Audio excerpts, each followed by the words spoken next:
एक बार राजस्थान में एक गांव हुआ करता था। उस गांव में दो दोस्त राम और रहीम रहा करते थे।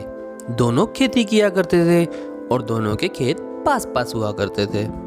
एक दिन सुबह राम अपने दोस्त रहीम से कहता है, रहीम मेरे भाई, हम दोनों के छोटे खेत हैं। क्यों ना हम दोनों अपना खेत मिला लें और एक साथ खेती करें। इससे हम दोनों की मेहनत भी कम लगेगी और मुनाफा भी अच्छा होगा।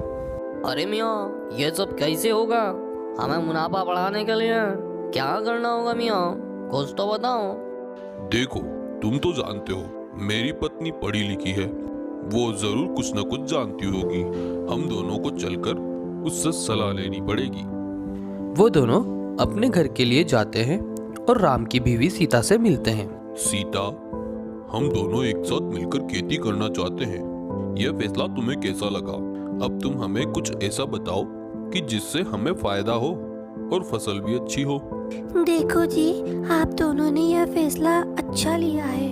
आप तो जानते हैं कि राजस्थान में अभी गहलोत जी की सरकार है और इनकी सरकार के समय प्याज के भाव आसमान छूते हैं। आप दोनों को प्याज की ही खेती करना चाहिए। तुम बिल्कुल सही कह रही हो, हमें ऐसा ही करना चाहिए। अगले दिन दोनों अपने खेत में मेहनत करते हैं और प्याज की फसल बोते हैं। कुछ दिन बाद प्याज की फसल बड़ी हो जाती है और उसकी स्मेल वहीं खेत पर एक पेड़ के ऊपर बैठी चुड़ैल को परेशान करती है। वह चुड़ैल गुस्सा करती है और सोचती है, अगर यह फसल अच्छी हो गई और ऐसे ही खड़ी रही तो ये लोग फिर से प्याज की फसल बोएंगे और मेरा यहाँ रहना मुश्किल हो जाएगा। मुझे कुछ न कुछ करना होगा। वह अपने झाड़ू से कुछ जादू करती है और सारी फसल खराब हो जाती है। राम और रहीम अगले दिन प्याज निकालने के लिए खेत पर जाते हैं और फसल को खराब देखकर दोनों उदास हो जाते हैं। उनके खेत में बिल्कुल कुछ नहीं निकलता।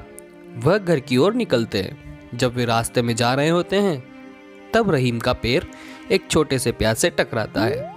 रहीम उस प्याज को उठा लेता है और राम से पूछता है, अरे भाईजान, यहाँ इकलौता प्याज मिला है, इसका क्या करूँ?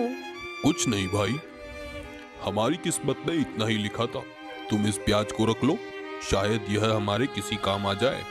रहीम उस प्याज को रख लेता है और दोनों गांव के रास्ते घर को जा रहे होते हैं। तभी रास्ते में एक वृद्ध औरत उनको दिखाई देती है और वह रो रही होती है। उसको रोता देख राम उससे पूछता है, माँ जी, आप रो क्यों रही हैं? हमें अपनी परेशानी बताएं, शायद हम आपकी कुछ मदद कर पाए। अरे बेटा, मेरी नज़र बहुत कमज़ोर है और मेरा घर यहाँ से बहुत दूर जंगल में है।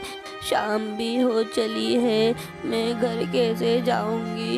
इस गांव में मेरी कोई मदद करने को तैयार नहीं। माँ जी, आप चिंता न करें, हम भी आपके बेटे की तरह ही तो हैं। हम आपको घर छोड़ के आएंगे, चलिए हमारे साथ। अब वे दोनों उस औरत के साथ जाते हैं, जंगल में पहुंच जाते हैं। तभी वह औरत बोलती है, अरे बेटा, बस यही पास में मेरा घर है, मैं चली जाऊंगी, तुम दोनों जाओ बेटा। मैं 2 दिन से भूखी हूँ, अगर तुम मेरी कुछ मदद कर दोगे तो अच्छा होगा। भगवान तुम्हारी भला करेगा। माँ जी, मैंने कहा ना, आप हमारी माँ जैसी हैं। हमारे पास आपको देने के लिए वैसे तो कुछ भी नहीं, अगर इसके अलावा आपको कोई और मदद हो तो बताएं। बेटा, तुम्हारे पास वह जो छोटा सा प्याज है वही मुझे दे दो, उससे मेरा काम चल जाएगा। माँ जी, एक छोटे से प्याज से अगर आपका काम चल जाएगा तो आप ले लीजिए। रहीम, माँ जी को वह प्याज दे दो। रहीम माँ जी को वह प्याज दे देता है। वह औरत चली जाती है। राम सोचता है कि अगर हम दोनों घर खाली आ जाएंगे तो उसकी बीवी कुछ न पाकर परेशान हो जाएगी। इसलिए वह सोचता है कि हमें कुछ लेकर जाना चाहिए और अगले दिन कुछ न कुछ कर ही लेंगे।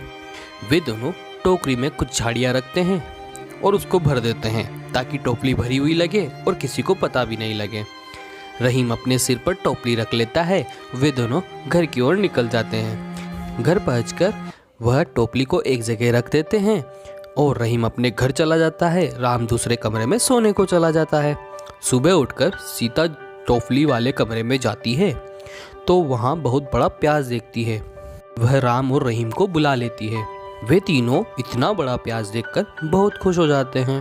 अगले दिन वह प्याज और भी बड़ा हो जाता है। वे लोग बाजार में उसको बेचने जाते हैं। वहाँ उस प्याज को कोई नहीं खरीदता, लेकिन उस प्याज को देखने के लिए बहुत भीड़ जमा हो जाती है। सीता बहुत ही चतुर थी।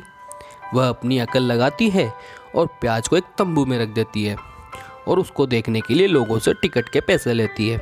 लोग लाइन में लग लग कर पैसे देकर उस प्याज को देखने आने लगे। इधर सरकार को पता लगा तो उसको कृषि समिति की तरफ से 1 करोड़ रुपए का इनाम दिया गया। इस तरह से राम और रहीम दोनों पैसे वाले बन गए और देश विदेश में प्रसिद्ध होने लगे। एक दिन वे दोनों गांव से निकल रहे होते हैं, तभी वही औरत उनको दिखाई पड़ती है। राम उस औरत से कहता है, माँ जी प्रणाम। आपके आशीर्वाद से आपके ये दोनों बेटे सफल हुए और आपका बहुत बहुत धन्यवाद माँ जी। अरे बेटा, तुम दोनों बहुत दयालु हो, मेहनती भी हो, मैं वन देवी हूँ। तुम दोनों की परीक्षा ले रही थी, तुम तो बिल्कुल ना बदले बेटा।